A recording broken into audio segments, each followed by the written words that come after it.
Hey guys, this is Matt from Deep Impact Airsoft. I thought I would do a quick video on what I use for my GoPro mount. So as you may or may not know, I use a PJ Fast helmet for my loadout. Sorry, this has got some burrs and crap on it. Now, I usually have more stuff on this helmet. I've taken a few things off since the last time I was using it.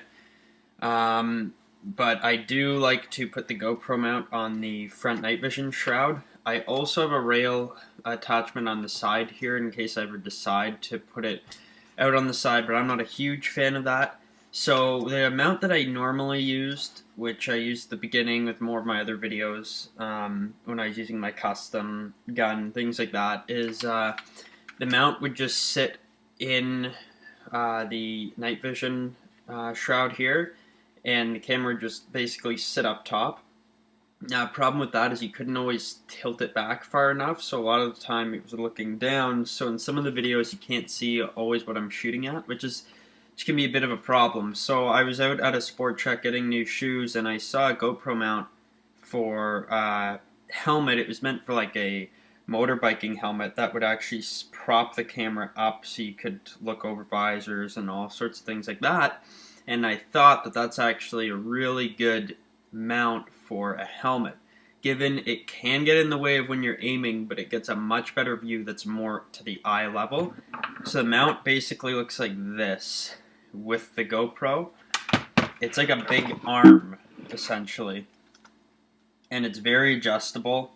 You can loosen these things up and really just get a whole plethora of adjustments around here. So usually I'll put it on here and show you how I usually adjust it. It changes every once in a while, but again, like I said, if you're using a big scope, it can get in the way of that, but not always. It's not as bad as you'd think it to be.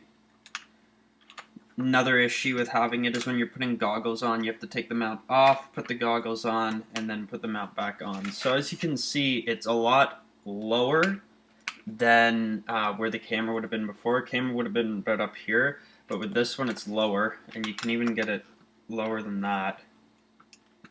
Some of my videos I actually have it about this low. Other thing that's good about this is if you had an LCD screen on the back, which is an attachment, you will be able to put it on there so you can actually see. And also I'd always have to ask people when I turned it on if the red light was blinking, which I've actually covered over because at night you can see it. If the red light was blinking, so I knew that the camera was rolling, but when I actually have it like this, there's a red light on the back. I don't think this has a battery in it, or the battery might not be working. Might be dead. And basically I can see the light, so I know when it's recording. I can also adjust it a lot better if I think it's in a bad angle. When I have it sitting up top, I can't see what it's like unless I'm looking in a mirror. But here I can adjust the angle of it. I can make it lower or higher or whatnot, and I like to have it about here. It looks like it really gets in the way of your eyes, but it doesn't exactly. I'll show you with this ACR. I put some attachments on it that I'll go over in a minute, but I'll show you basically. It looks like it gets in the way, but it doesn't really. It all just depends where you're aiming, and again, there's so many different ways you can adjust it that if it is getting in the way of where you're aiming, you can move it up.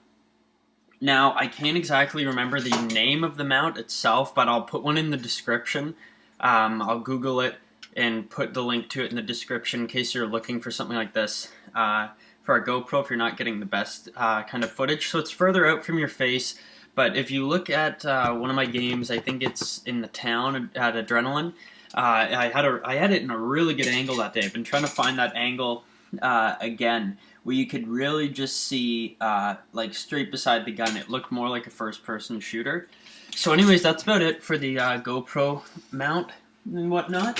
So I'll quickly go over the ACR. What I have on it here is I have this crappy hollow sight that I only use at night because you can't see it during the day. So I'll try to put my T1 red dot on there, but the QD mount broke. It's a pretty crappy mount, but an awesome sight. My favorite sight I've ever gotten in Airsoft.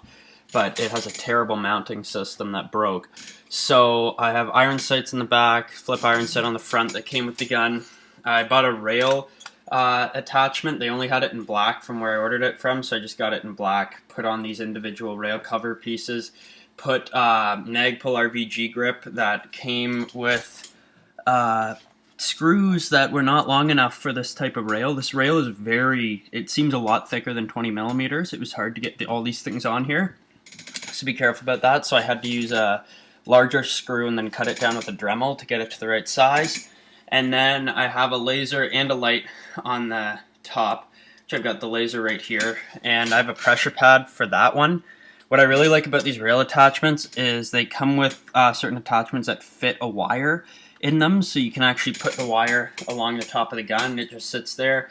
And then I have this really bright 120 lumen flashlight. I'm not sure how much the top one is, but I know it's not as bright as the bottom one, which I think I've shown this one before is bright as ever. And then, let's see this one. Here's the laser light, pretty bright. And then that one, you can see how much more bright that is. I was going to buy a 680 lumen one, but I didn't. Anyways, that's about that for the gun. I have a Halo barrel extension, which I bought from Toronto Airsoft, which I'm getting really PO'd with buying stuff from Toronto Airsoft. They, I don't know. They shipped me that SCAR that I have in the other video. It didn't even work out of the box, so I have to buy another gearbox for it. It's completely messed. I would have shipped it back, but I had taken the orange flash hider off already before I tested it, so I voided the warranty. I ordered this a while ago for $70 because they really describe it as a barrel extension, as in like you pop it on, it's got an inner barrel in it. That's really how they describe it without saying it, so I bought it thinking that's what it was. It wasn't, but hey, it's pretty friggin' cool. And I am in a thread 500 and something millimeter barrel through this, and I have another, I have a replacement ACR barrel, so I'll be able to do that. So just be careful when you order from that place. I mean, they're nice guys and everything, but I really find that they try to screw you over, so that's just my whole dealing with them. Anyways, that's about it. And other news, I almost have a co-op position with Canadian Forces Combat Engineers. I just had my medical and my interview yesterday, and I've also done my CFAT, which is the aptitude test. So now I've just got to do my physical test and then my swear-in, and then I'll get that job. So that's probably why I won't have many videos up in the new year, because I'll be out doing that most of the time. Be shooting guns for real. Alrighty, so other than that, remember to rate, comment, and subscribe. Thank you.